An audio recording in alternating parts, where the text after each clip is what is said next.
We move to the second topic here. Well, we know that the pandemic is very uncertain. We don't know when it's going to end. And thus our classroom, online classroom also may be extended until December or maybe until early next year. So given these uncertainties and the availability of technology, what are the possibilities that all programs be conducted fully online? And if that happens, what must be in place to ensure that integrity and compliance to the required standard is met? And also, even if it's not acceptable, to what extent it is acceptable, in which part that require face-to-face? Maybe early on you mentioned that core courses, the laboratory cannot be replaced. These are the areas, parts that must be met face-to-face. How are we going to handle this? Anyone want to start first, or shall we go back to the first round? Prof. Khairul or Dr. Siti? Yeah. Maybe I can start. Yeah, yes, Dr. Virender. Yeah. For instance, in UUM, we had decided maybe to go online and next semester until at least December. Yeah. No, I think as many of the panelists have already alluded to, and as everyone is talking about, this is the new normal, and I think using technology is probably, it's very good that we are in many ways technology savvy and we're able to adapt, which then tells you the value of investing in technology. Now, I'm not sure about the various universities in terms of the spending and the capabilities in terms of the technological platforms, but I know they all have the facilities. The question is the strength and the capability of those facilities. Even corporations and companies have got great IT setups, but yet they are hacked and they have these issues. Universities have another issue, and hacking in terms of results, in terms of exams, questions, answers, all these are the realities of life. So to me, at the end of the day, I certainly think there are enough tools available, but the worry I have is that these things can cost quite a lot to put in all these checks and balances, you know, cybersecurity and all that. So the universities obviously are also doing that, but I do have concerns that some universities may not be at the highest level in terms of safeguards. But maybe now we will be moving in that direction, and you need to have budgets to sort of ensure that you move it up. So the issue about online assessments is the issue of how do you prevent cheating? How do you prevent plagiarism? How do you prevent impersonation? Someone else sitting for exams online instead of that. You know, we've heard of all this. And now we are really facing the issue of how do we put in the checks? And of course, unauthorized access. I mean, we've heard many things overseas as well. People sitting for someone else for an online exam. So these are things that I think the universities will have to tackle. It's not something impossible. I think many other universities overseas have also done online assessments. So I think it's that. The question for me, the challenge is that it may involve quite a bit of cost to ensure that you put in the necessary tools and capabilities. So that's, to me, a real issue for the universities to manage. And how do you then do that? Assuming you clear this particular issue of, you see, I have no issues about online teaching. I think that's totally feasible. It's the issue about the platform, stability and all that, all right? So assuming you get that out of the way, everybody is accessed, the network is stable, and you can do the online assessment. Yes, it is also not easy for the academics to switch to online teaching. But I think we are making effort, and I think it can be done. Then the next issue is about the checks and safeguards. Then after that, the online teaching is fine, even until December you go on. In fact, I think it's going to be the future. I mean, in the sense that we can do a lot of this online, and part of it face-to-face eventually. And we will no longer need campuses which are huge, future campuses or universities, right? And we should be looking at how to utilize our existing facilities when we find that a significant portion of our students are actually doing it online, and then they can take turns coming in for project work and some face-to-face assessments and so on. So the challenges are that, and I think from the accounting perspective, we have no issues, but we leave it to the university. So I think the profession will then have to have some kind of an accreditation of the technology that the universities are adopting and using. And that brings another dimension to the professions then having to get the right people to do the accreditation as well. And rather than the traditional accountants doing it. So that will be another area that may well be in your accreditation guidelines going forward. How do we assess the competency and the security aspects of all this platform that we are doing? So I think that perhaps is, to sum it all up, it is possible. It is doable. It's just a question of spending more, but spending also on the right things, because sometimes you can get a lot of consultants coming in doing a lot of things for you, and then after 1 year it's the same old story. So managing managing this well. So that's really what I thought I could start off this conversation on. Thank you. So thank you, Dr. Verinder. Dr. Siti, do you agree with Dr. Verinder that online is possible even for engineering? I may have to differ a bit. Well, because engineering, we have three major parts, which is the engineering education, we have the technologies education, and we also have the technician education. For the engineering program, we can still do it online, but still we can't do it fully online with the current context. Reason being because we have the laboratory sessions, and laboratory needs real physical doing, the psychomotor domain, because no doubt that the engineers can be doing the design, but at the end of the day, they must also be able to translate it in prototypes. Similarly, when we talk about the technology program, the major component of the technology program, which carries about 50 SLT hours, comes from practice-oriented component. When we talk about practice-oriented component, they may receive some of this understanding through technical talks, through site visit, but that should not be the main bulk of the practice-oriented component. They still have to do it. They still have to attain the psychomotor skills on the practice-oriented component. Similarly with the technician program, because 30 credit SLT is coming from the practice-oriented. And we have this engineering team that require the technician to be doing all of those hard work at sites or at any manufacturing plant or at any workshop that we have, because, and they must have all those technical specialty. Those components could not be learned just through simulation. they must practice it. Similarly, as when we have a nursing program, nurses need to really do the injection. They really need to install all of these needles in the body. It can be done to a mannequin, but still a mannequin won't have that emotional quotient, won't have that psychological effect to when it is being poked into the body. Similarly with engineering, it has to be done to the component itself. So therefore, we can still applaud that some of the teaching and learning can be done through simulation, but not all of them. The new normal would have to look at where maybe the laboratory will now can only fit in like about 10 students at any time. That would depend so much on what is the size of the lab.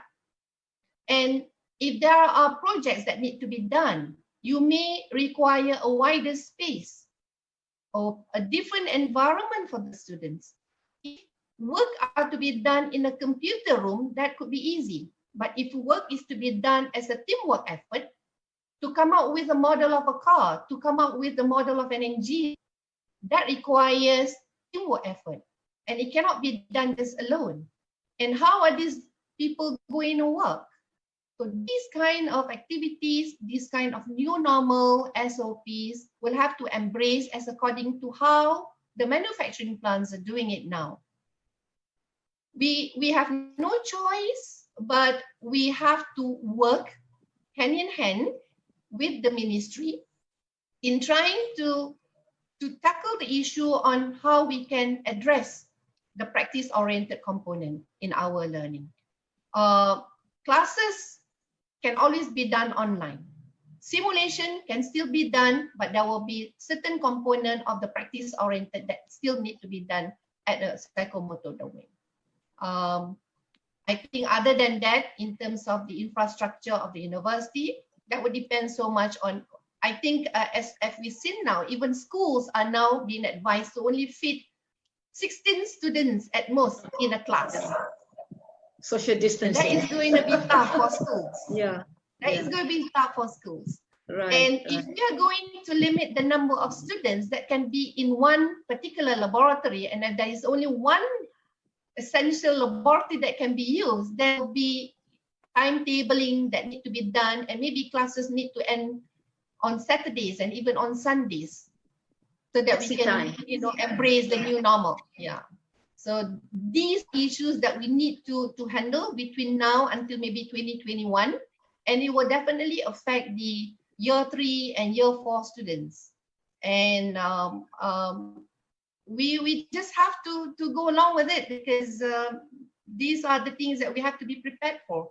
And universities also have to be prepared for this. We were talking about second question, if class to be fully online, is there possibility? Accountancy, MIA mentioned okay, but Board of Engineering has some reservation, and I'm not sure if Prof. Syed has been able to say something about it. Yeah, sure. Well, I may sound very positive at the beginning, but on this question, I have something else. We released 3 special notes before, but we reminded at the end of every special notes that all what been stated in the special notes are temporary measure. They are not to be seen as something to stay for permanent. Of course, it will not.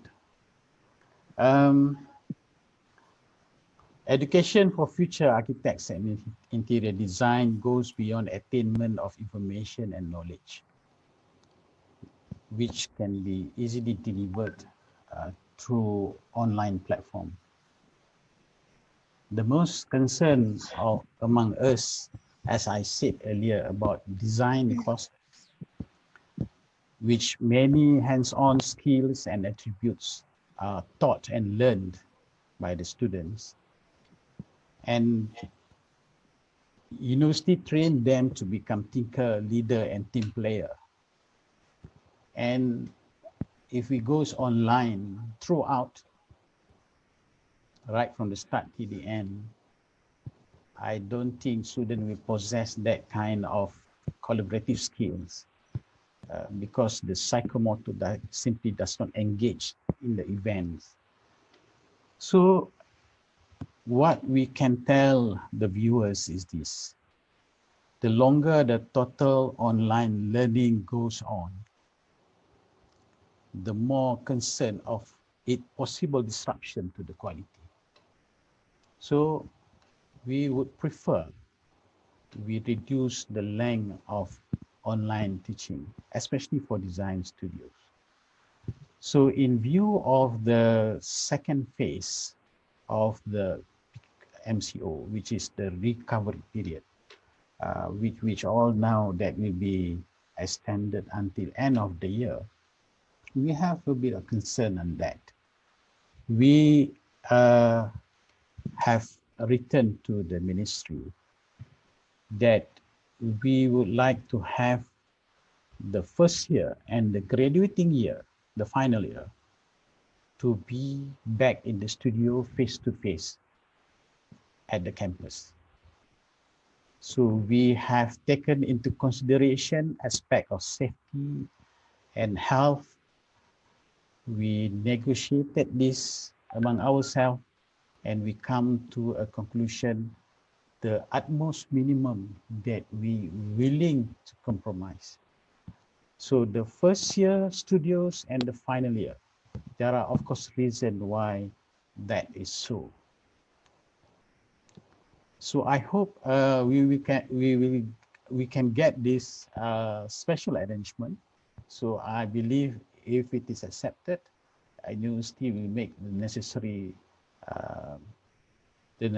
action to follow the SOP set by the ministry or KKM for that matter. So, total online teaching from the start to the end for the entire cohort is basically a big no. If it's involved one semester, which is the present semester, the current semester, that is fine. But when it's dragged to another semester, that is the proposal that we have been put up to the ministry. We seriously would like university to consider that, and it'd be better for the students and all the universities if we can get that. Thank you. Yeah. Yes, thank you, Prof. Syed. Dr. Verinder, you want to add to that? Yes. I think the point that we all can take back is the fact that whatever the professions cover has got a blend of, I mean, you can do a blending of online and then a face-to-face. Because remember, there's also the industrial training component for accountants as well. And the issue sometimes is teamwork and collaboration.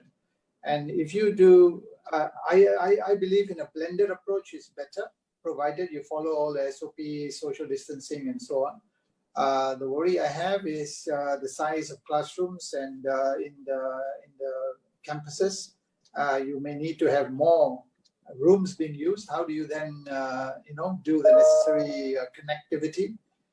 But I do agree that it has to be blended. And I think if we have a total online learning concept and without face-to-face, you are then building different types of humans. And that's going to be another social aspect. And from a psychology perspective, what are we creating?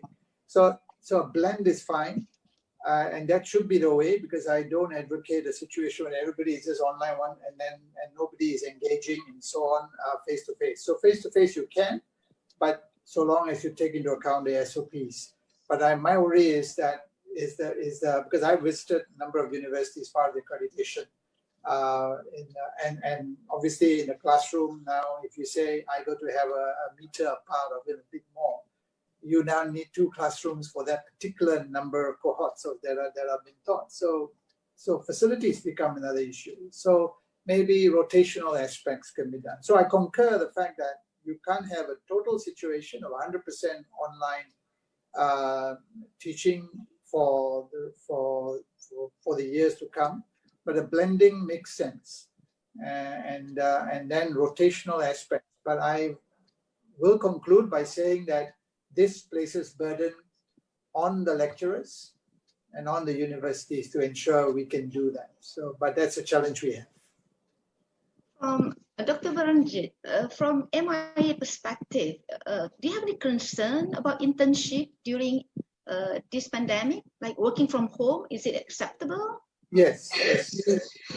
We also had this question raised to us in the Malaysian Institute of Accountants, and the Education Board has already given their views on it, and we have agreed to an alternative form of industrial training to leverage on technology, and also you need support from the practitioners because you are doing internship, industrial training with a practitioner or company. So that particular organization also needs to be cued in terms of technology usage. So we have approved for universities to switch to an alternative form industrial training, but it requires the collaboration of the employer, the entity concerned. So if so long as that can be done, we are prepared to consider that to ensure that that we do think that that can meet those requirements. Of course, you're going to follow through to ensure that the right type of training and support is being given to the students when they are working from home in this area. So we are quite agreeable to that, so long as the learning outcomes are also there, and you're not working from home, just sitting on the computer. And so how do you validate that the person is there? So things like that. So the employer will have to make those relevant steps and processes. Okay, let me go back to Dr. Siti. Well, I was at the verge of saying that for engineering education, we do support the online education that we have now, and we are not saying that we can't do at all. We can, but on certain circumstances, I've already mentioned that there are certain conditions in our program, in our curriculum that may require the hands-on skills that need to be addressed by all of the students before they graduate, because these are the necessary skills that they may acquire before they can actually join the workforce, and things cannot just be done through simulation. Thank you. And how will this affect the graduating cohort, for instance, those doing the internship right now? Right. Okay. We do have, I do receive emails from students who are actually doing interns, and they were seeking on advice on how to pursue the cancellation of their internship with specific organization. So the university have actually planned in such a way that they have to actually extend their stay so that they will still go ahead and do the internship maybe at a factory, because I think the choice that the organization that was given to this particular student could be a factory. So therefore, he still have to go back to the factory. But there are students who are being given the opportunity to work from home. So those students who can actually work from home could actually complete their internship training, and that shouldn't be any issue. But then again, we always remind the university, the program provider, that they should not compromise on the outcome that need to be attained by the students, especially for the technologies program, because they require 24 weeks of industrial training. And for the technician program, they require 16 weeks of training. So that's a long duration. It is not just like the engineering program, we only have 8 weeks. So if they have done 4 weeks on site and the remaining 4 weeks is to be done as work from home, or they need to just come up with reports, they just need to do some computer simulation in terms of design work, that is acceptable. It's a different scenario for the technology program and also for the technician program.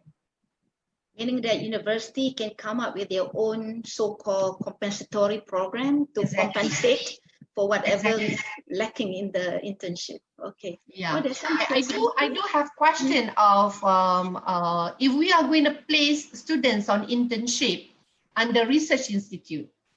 So that is also another question, whether are we going to allow that? Research institute are doing research unless the research institute is doing contract research work for the industry. Then that's a two different ballgame. If it's a contract research under consultancy arm, then that's still okay because they're doing the real issues, they are coming up with problems to be solved. In research, it's a different entity. You are finding new things. You are looking at novel ways of probably put up a new theory or innovate a new invention. But when it comes to technologies program and technician program, they are the one who are supposed to be doing the industry expectation. So if they are going to be placed in the university to complete the industrial training, it should not be under the research arm. It should be under the consultancy arm. So the university need to, really identify and distinguish the concern of the students in terms of attaining this particular outcome. Okay, thank you, Prof.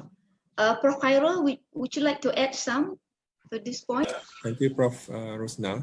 Basically, since MQA, I need to talk more of a broad general perspective because we're not confined to any specific programs.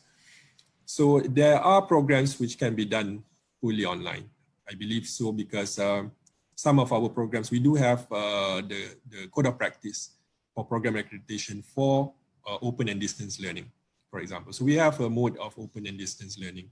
So definitely these kind of programs, definitely they can go with online. And if they choose to, they can go 100% online. But by the way, Prof, can we go on ODL for a program that is on campus right now? Because to my knowledge, it's only available for Open University, for instance. Yes, it's actually open for all conventional universities as well. So some of the institutions have already applied to us for specific programs. So, but there are different considerations basically for these conventional universities. When they apply for an ODL mode, must have the conventional program running. And that program has to already have secured a full accreditation first. Okay. So after that, then only they can apply for the ODL mode for that particular program. Okay, so there are many institutions have already done this. And for the current ERT, we do not require the institutions to apply to us to conduct this through the online means because it is not by choice, it's by, it's not, this is the only way forward at the moment. But I have to agree with the other panelists that some of the programs cannot have 100% online. So even in MQA, we do acknowledge that some programs need face-to-face interventions. For example, if you're in a psychology program, you need to have the counsel. I mean, I think it's a professional body, but then they mentioned that the counseling part cannot be substituted with an online face-to-face. Because when we say face-to-face, actually, even as of now, we are talking face-to-face, but not physically, not through physical means, but through online means. So they need that physical presence.